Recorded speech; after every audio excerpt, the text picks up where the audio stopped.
বহুত ভাল পাইছোঁ, বহুত ভাল লাগিছে। মোৰ ঘৰৰ পৰাই মোৰ সপোন আছিল যে মই ডিফেন্সত যাম বুলি। আজি মোৰ এই সপোন পূৰণ হ'ল আৰু মোৰ মা দেউতাৰো সপোন আছিল। চ' আজি মোৰ সপোন পূৰণ হ'ল, মোৰ বহুত আনন্দিত, বহুত ভাল লাগিছে মোক। প্ৰস্তুতিটো মোৰ মানে পঢ়া শুনাটো আমি বাইদেউ ভণ্টি একেলগে পঢ়িছিলোঁ। SSCৰ কিতাপ যি হয় তাৰে পৰা পঢ়িছোঁ আৰু মোবাইলৰ পৰাও পঢ়িছোঁ। চ' এইটো ৰানিংটো আমি আমাৰ ৰৌতা ষ্টেচন হাইস্কুলৰ ফিল্ডত কৰিছিলোঁ আৰু কেতিয়াবা ৰ'ডত কৰিছিলোঁ। ৰাতিপুৱা আৰু গধূলি দুই টাইমতে কৰিছিলোঁ। মোৰ আছিলে 78.83 এনে কিবা আছিলে। চৰকাৰক মই বহুত বহুত ধন্যবাদ জনাম এইটো মানে পোৱাৰ কাৰণে। চ' নমস্কাৰ, মোৰ নাম শ্ৰী কৰিশ্মা চৌহান। আজি SSC GDত যি আমি BSF ফ'ৰ্চত মানে চিলেকশ্যন হৈছোঁ, তাৰ কাৰণে বহুত বেছি মানে সুখী হৈছোঁ। গোটেই গাঁওবাসীয়ে আমাক অভিনন্দন জনাবলৈ আহিছে, গোটেই আলহী অতিথি মানে বহুত ভাল লাগিছে মানে। হয়, তাৰ কাৰণে বহুত বেছি আনন্দিত হৈছোঁ। আৰু প্ৰস্তুতি আমি পঢ়া শুনাত মানে কিতাপ পত্ৰ বা তেনেকুৱা কিবা এটা অসুবিধা হোৱাৰ কাৰণে মই টিউশ্যন সেইবিলাকৰ পৰা মানে পইচা কালেক্ট কৰি মানে কিতাপ বা হয় মোবাইলৰ পৰা তেনেকৈ পঢ়িলোঁ। আৰু ৰানিং কৰা তেনেকৈ ৰাতিপুৱা আৰু গধূলি দুয়োবেলা মানে ৰানিং কৰিছিলোঁ। আমি একেলগে দুয়ো বাই ভনী একেলগে মানে আমাৰ ৰানিং মেডিকেল চব একেলগে হৈছিলে আমাৰ মানে ইণ্টাৰভিউবিলাক। ঘৰত আমি মা দেউতা আৰু আমি 5জনী মানে বাইদেউ ভণ্টি, 2জনী বাইদেউৰ বিয়া হৈছে, এতিয়া আমি 3জনী মানে। এনে ঘৰটো আৰ্থিক অৱস্থাটো একদম ভাল নহয়, তাৰ কাৰণে চাকৰিটো পালোঁ, সেইকাৰণে বেছি মানে সুখী হৈছোঁ মই। হয়, এতিয়া মানে সপোন মানে আশাবিলাক পূৰণ কৰিব পাৰিম ভাবিছোঁ আৰু মা দেউতাৰ।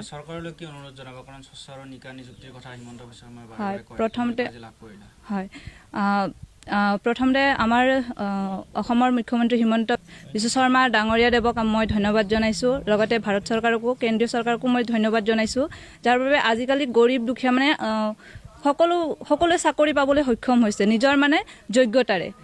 তাৰ কাৰণে ধন্যবাদ জনাইছোঁ।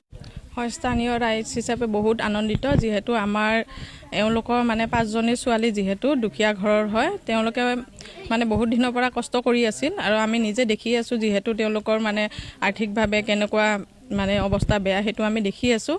তো সেই হিচাপত তেওঁলোকে যে ইমান কষ্ট কৰি আজি মানে গৌৰৱ কঢ়িয়াই আনিলে গাঁওবাসী, আমাৰ 6 নং ধনশিৰিলৈ গৌৰৱ কঢ়িয়াই অনাৰ বাবে আমি নথৈ আনন্দিত আৰু তেওঁলোকৰ উজ্জ্বল ভৱিষ্যত কামনা কৰিলোঁ। লগতে আমাৰ অসম চৰকাৰ আৰু ভাৰত চৰকাৰৰ যি মানে এই নিযুক্তি দিছে, নিকাভাৱে নিযুক্তি বিনা পইচাৰে নিজৰ মানে যিখিনি তেওঁলোকে কষ্ট কৰিছে, যিখিনি ভালদৰে লিখিছে পঢ়িছে, সেই ভিত্তিত যাতে চাকৰিটো পালে তাৰ বাবে বহুত ধন্যবাদ। বিজেপি চৰকাৰলৈ ধন্যবাদ, অসম চৰকাৰলৈ ধন্যবাদ।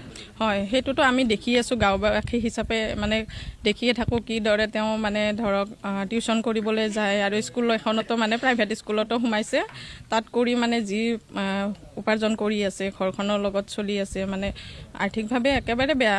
মানে তেওঁলোকৰ এজনী বায়েক আছে, তেওঁৰ হাজবেণ্ড ঢুকাইছে, তেওঁ ঘৰতে থাকে, তেওঁ আপোনাৰ চিলাই মেচিনৰ এখন মানে কাপোৰ চিলাই টেইলৰিং কৰি কেনে মানে ঘৰখন মানে চলাই আছে, তেনেকুৱা। তো বহুত মানে আনন্দিত, মানে সেনেকুৱা এটা পৰিয়ালৰ পৰা মানে একেলগে 2টা চাকৰি পালে, তাৰ কাৰণে বহুত মানে সুখী আমি। মই বহুত মানে সুখী পালোঁ, বহুত মানে আনন্দ পালোঁ। মোৰ যে 2টা ছোৱালী যে মানে পালে চাকৰি, মোৰ মানে বহুত সপোন আছিল, সপোনটো আজি পূৰা হ'ল। চৰকাৰক মই বহুত ধন্যবাদ দি আছোঁ। মই এইটোৱে মানে বিচাৰিছিলোঁ। ঘৰখন মানে বহুত কষ্ট কৰি মানে চলাই আছিলোঁ আৰু আমাৰ ছোৱালীটো চলাই আছে, ডাঙৰ ছোৱালীটো। জোঁৱাইটো মানে বহুত হেল্প কৰিছিল, বিয়া দিয়াটো এটাই জোঁৱাই, এটা ঢুকালে, এইটো মানে বহুত হেল্প কৰিছিল ছোৱালীক। আৰু মানে সেইটোৱে মানে চৰকাৰক মই ধন্যবাদ দি আছোঁ।